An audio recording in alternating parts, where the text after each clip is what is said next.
Pemirsa, Kapolri Jenderal Polisi Tito Karnavian menghadiri kegiatan tablik akbar yang diselenggarakan Majelis Taklim Habib Kuitang di Masjid Jamil Al-Riyad. Informasi selengkapnya kita akan bergabung dengan Nurulita dan juru kamera Eka Pamungkas. Lita, apa tujuan diselenggarakannya kegiatan tablik akbar ini di Masjid Jamil Al-Riyad saat ini? Ya Eliza, kegiatan ini bertujuan memang setiap minggu dilakukan oleh wilayah atau majelis taklim dari jamaah Ariyat ini setiap hari minggu dilakukan di sini. Artinya memang ini kegiatan rutin setiap minggunya. Namun hal yang berbeda pada minggu ini adalah pada jamaah Ariyat ini hari ini dihadiri oleh Kapolri Jenderal Tito Karnavian, kemudian juga ada Kadif Humas Polri Irjen Pol Boy Rafli Amar dan Kapolda Metro Jaya yakni Irjen Pol M. Iriawan. Memang tidak ada tema khusus dari tablik akbar yang diadakan oleh Majelis Taklim Kuitang ini. Namun tadi beberapa ulama saat menyampaikan khotbahnya sedikit menyinggung terkait Pilkada DKI dan juga kasus yang menyangkut dari Gubernur Pertahanan nonaktif DKI Basuki Cahayapurnama, di mana ia diduga melakukan penistaan agama, dan beberapa ulama menyampaikan bahwa mengajak seluruh masyarakat Indonesia dan juga seluruh masyarakat khususnya jamaah di Kuitang ini untuk tetap menjaga NKRI dan tidak terprovokasi untuk melakukan perpecahan bangsa. Iya, Nurulita, apa atau adakah pesan khusus yang disampaikan oleh Kapolri dalam kegiatan tablik akbar hari ini? Ya, tadi selain ulama yang juga memberikan khotbah, tadi juga Kapolri Jenderal Pol Tito Karnavian juga menyampaikan beberapa hal terkait dengan kisruh atau kasus yang sedang dihadapi oleh bangsa Indonesia, yakni terkait dengan dugaan penistaan agama. Ada beberapa yang dia sampaikan dari awal khotbahnya atau sambutannya sampai akhir. Dia sebenarnya datang ke sini tidak khusus untuk membicarakan masalah Ahok, namun ini memang kunjungan ia bukan pertama kali, dan ini merupakan sudah pernah ia lakukan lagi dalam saat ia setelah lulus Akpol. Ia sudah pernah menjabat Letnan 2 dan ia datang berkunjung ke sini dan selalu setiap minggu menghadiri majelis taklim di sini. Dan pada saat ia menjadi Kapolda, ia juga pernah datang ke sini. Sebenarnya memang tidak ada yang khusus karena minggu ini kebetulan saja banyak kasus terkait dengan dugaan penistaan agama. Jadi di sini juga ia sedikit menyampaikan beberapa hal mengenai tentang perbedaan etnis dan agama, dan ia menilai bahwa kita semua bersaudara apapun perbedaannya. Ia mengingatkan agar kita tetap bersaudara dan tetap rukun untuk berbangsa dan bernegara di Indonesia. Kemudian ia juga meminta bahwa permasalahan Ahok ini tidak disangkut pautkan dari sisi agamanya saja, tapi ia menginginkan masyarakat mendudukkan kasus ini lebih kepada masalah hukum, karena menurut ia mayoritas dari memang Indonesia penduduknya banyak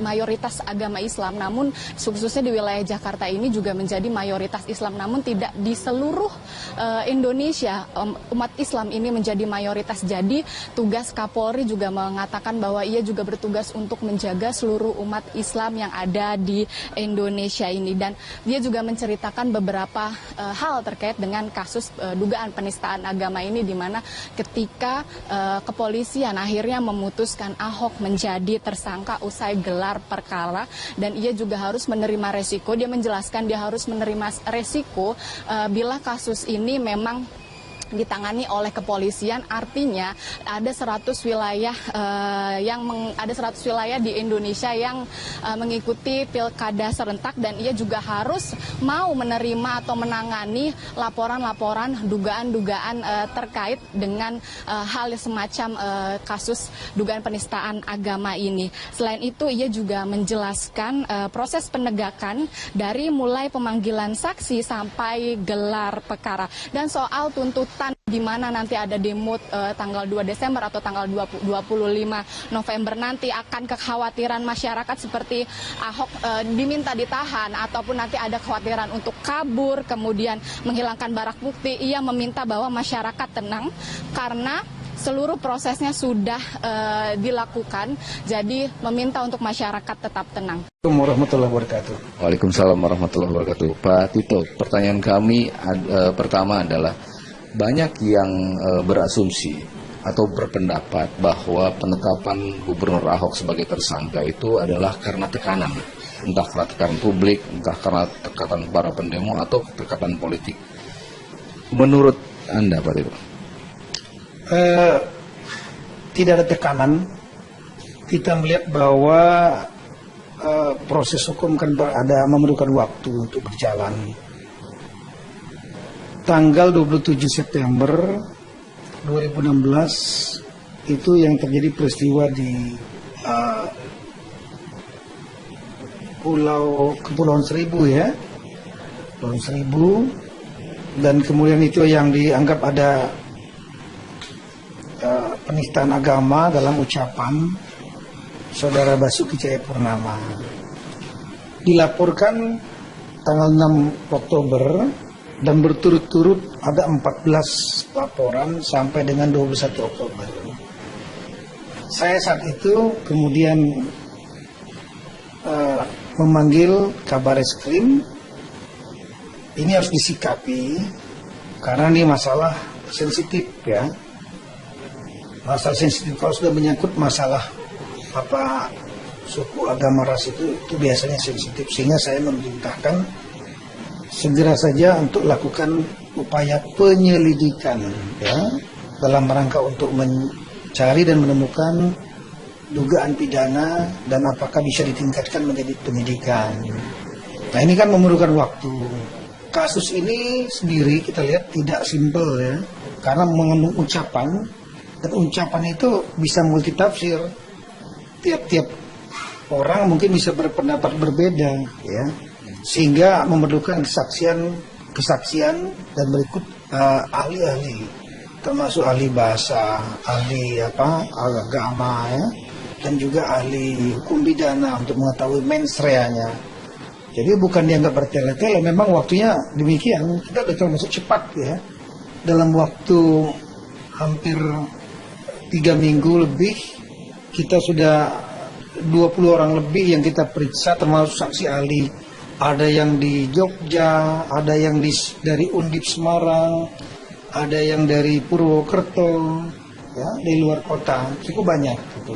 Belum lagi saksi-saksi yang lain yang di TKP di Kepulauan Seribu. Sehingga memang waktunya pemanggilan kan ada waktu 2 hari sebelumnya. Kalau orangnya tidak mau datang, kita nggak bisa paksa. 2 hari lagi dan seterusnya. Jadi ada proses. Cuma ada ketidaksabaran dari beberapa masyarakat ya, sehingga akhirnya ada demo 14 Oktober, demo 4 November dan lain-lain ya.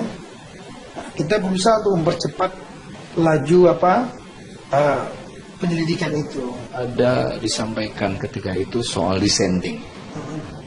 Seberapa kuat argumentasi yang dissenting ini dan proporsinya seberapa besar? Ya. Di ahli sendiri kan ada dissenting opinion ya, tentang mens rea, terutama niat untuk menista agama ada atau tidak. Ya, di satu pihak ada yang mengatakan ini niatnya ada, di pihak lain niat tidak ada. Niat itu kan penting karena dalam pasal 156A itu disebutkan ada kata-kata harus ada unsur dengan sengaja. Nah, ini mempengaruhi di kalangan penyelidik yang berjumlah 27 orang. Mereka pun berpendapat berbeda. Ada yang berpendapat ini memenuhi, ini adalah tindak pidana. Sebagian lagi mengatakan tidak ada tindak pidana, terutama karena masalah mens rea, niat tadi ya.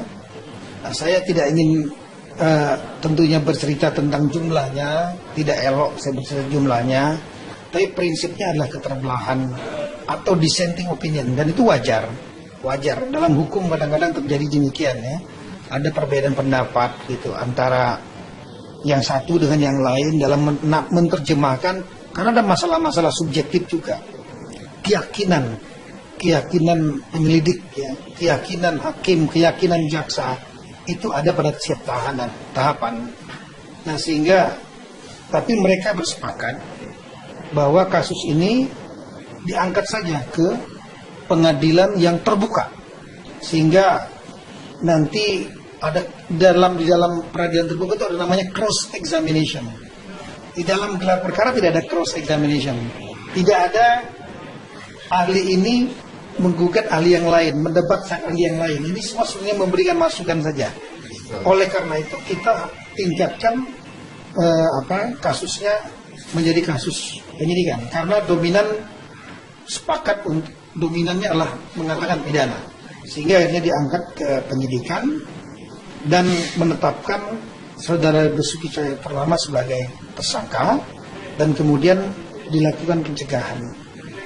Pak Tito, hari ini kita mendapatkan informasi, berita lah kira-kira gitu, Amnesty International meminta agar Bapak dan pihak jajaran kepolisian untuk mencabut status Pak Ahok sebagai tersangka. Apakah ini bagian dari tekanan internasional, tekanan publik untuk mempengaruhi keputusan hukum yang sudah diambil oleh Polri, atau apa sih Kak? Ini kan hukum negara Indonesia, yang berlaku adalah hukum negara Indonesia, ya. Pihak eksternal saya kira tidak memiliki kewenangan untuk mencampuri urusan hukum Indonesia. Kita memperlakukan ini berdasarkan pada KUHP 156A dan acaranya diatur dalam KUHP. Ya. Kalau ada keberatan nantinya kepada kami, bukan melalui mekanisme intervensi, apalagi pemerintah mencabut, pasti tidak akan kita hiraukan. Ya. Yang kalau ada keberatan maka lakukan dengan cara-cara menurut sistem hukum yang ada di Indonesia. Misalnya kalau seandainya kita tetapkan tersangka, digugat dengan pra peradilan, atau kemudian nanti di pengadilan merasa tidak bersalah, bela di pengadilan dengan fakta-fakta hukum juga. Hukum Indonesia adalah hukum Indonesia. Kita memiliki tata acara tersendiri, ya. Penetapan sebagai tersangka itu didasarkan pada keyakinan penyidik plus minimal 2 alat bukti, ya. Dan saya kira nanti kalau nanti ada men-challenge mengenai alat bukti, men-challenge mengenai masalah keyakinan daripada penyidik, itu dapat ditantang, diargumentasi di peradilan. Saya kira itu. Sebelum ditetapkan sebagai tersangka, ada rencana demo besar tanggal 25 November. Saya kira Bapak juga sudah mengetahui gitu ya. Tapi bagaimana kondisi Indonesia hari ini, Jakarta hari ini, usai ditetapkan tersangka? Tentu konsolidasi antar lembaga, baik pihak kepolisian dengan jajarannya dan pemerintahan sudah dilakukan.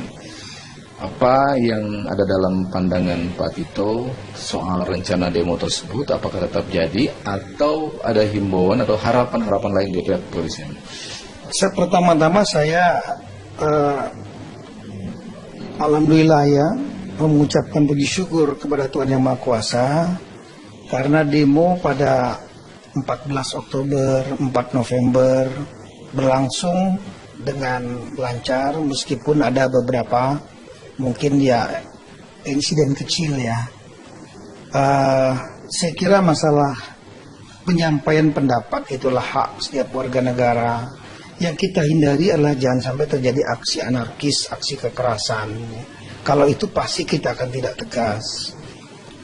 Nah, dari ANEF kita, evaluasi kami pada demo tanggal 4 November kemarin, kita melihatnya memang 80% mungkin ya, atau 85% itu pendemo itu murni mengenai masalah hati ya, masalah ya fokus ke masalah dugaan penistaan atau penodaan agama dan mengenai proses hukum kepada saudara Basuki Cahayapurnama itu.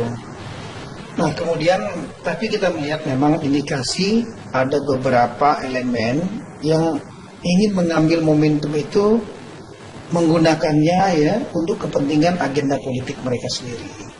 Ya mulai kita lihat sendiri dalam demo itu ada yang bicara misalnya masalah khilafah, ada bicara masalah pemerintah dan lain-lain. Jadi sudah di luar dari konteks yang utama. Nah, sehingga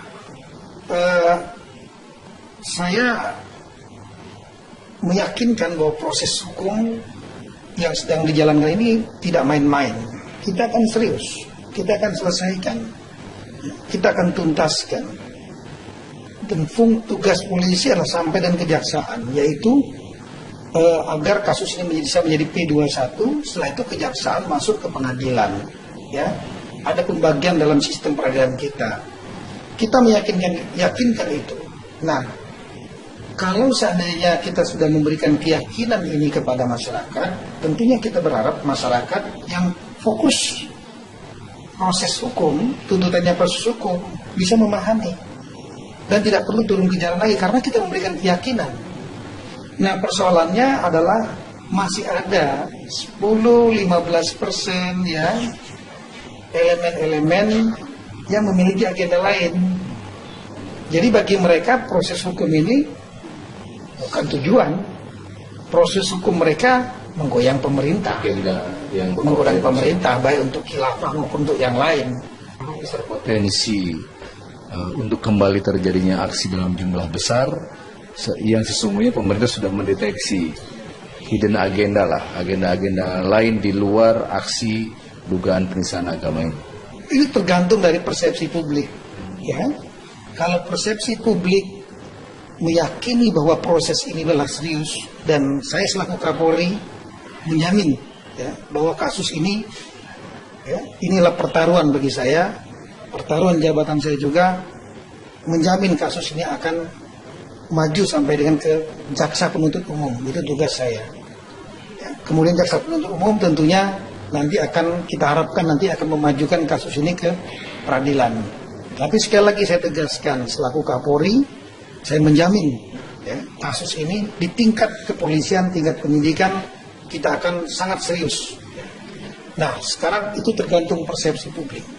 Kalau publik merasa yakin, tidak perlu turun di jalan, karena akan lebih banyak mudaratnya. Kasihan masyarakat, banyak terganggu.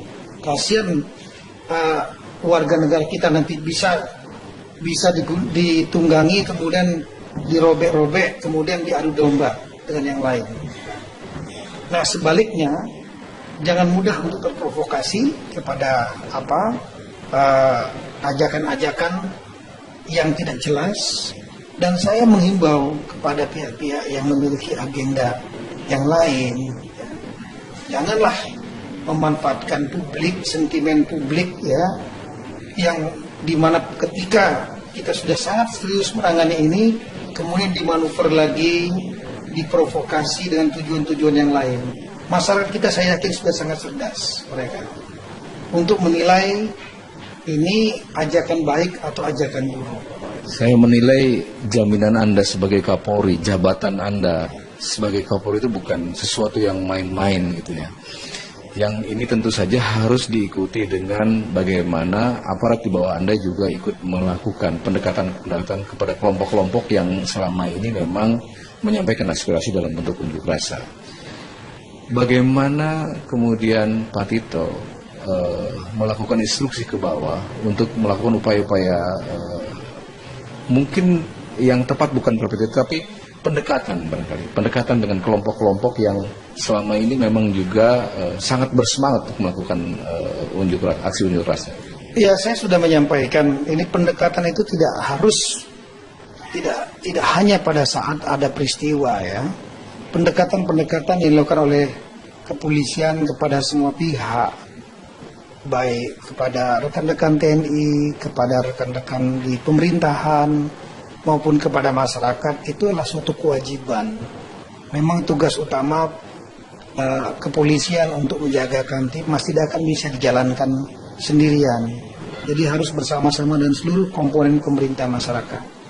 Untuk itu setiap saat saya dorong dan memang sudah pelajaran kita untuk selalu mendekat kepada masyarakat. Kita ini kan apalah artinya baju kita ini ya, kalau kita buka baju kan sama sebetulnya kita semua masyarakat juga gitu. Sehingga ini pendekatan perlu, bukan siapa-siapa. Sama juga kalau dibuka baju ini, saya juga lah seorang Muslim yang memiliki Tuhan yang sama, agama yang sama, dan lain-lain sama ya. Terakhir Pak Tito, Pak Jokowi, Presiden Jokowi hari ini kembali bertemu dengan Pak Prabowo. Sebelumnya bertemu dengan jajaran polisi, TNI, dan yang lain-lain itu. Dan ada semacam penegasan bahwa ada ancaman kebinekaan, keberagaman, kehidupan keberagaman gitu ya. Seberapa serius jajaran kepolisian memandang ancaman-ancaman keberagaman, kehidupan beragama, kebersamaan, toleransi ya akhir-akhir ini, terutama setelah munculnya dugaan penistaan agama?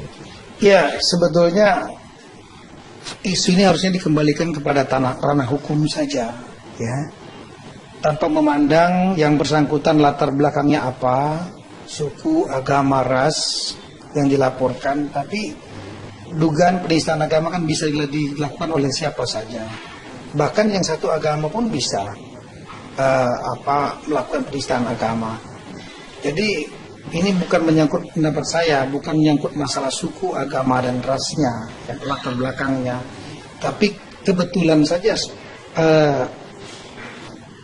tersangka atau terlapor ini melakukan suatu ucapan yang diduga dan dilaporkan sebagai penistaan agama. Jadi kembalikan ke ranah hukum. Ranah hukum, jangan kemudian dipelintir ke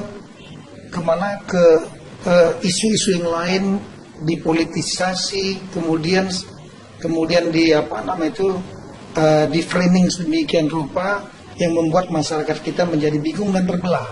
Sehingga saya kira langkah-langkah yang dilakukan oleh Pak Presiden untuk melakukan komunikasi politik dengan berbagai pihak itu memang perlu supaya semua pihak juga jangan sampai membawa isu hukum ini ke ranah politik, ke ranah masalah-masalah sosiologis dan lain-lain. Kalau dibawa ke politik sosiologis, ini bisa berpengaruh dalam terhadap kebinekaan masyarakat kita. Kasihan sekali lagi. Baik, terima kasih, sangat menegaskan sikap Polri dalam kasus dugaan penistaan agama ini. Sangat juga jelas bagaimana posisi masyarakat seharusnya bersikap, seperti ini juga diharapkan oleh Kapolri dan oleh pemerintah saat ini. Terima kasih Pak Tito untuk bincang-bincangnya. Waalaikumsalam warahmatullahi wabarakatuh. Demikian perbincangan kami dengan Kapolri Jenderal Tito Karnavian.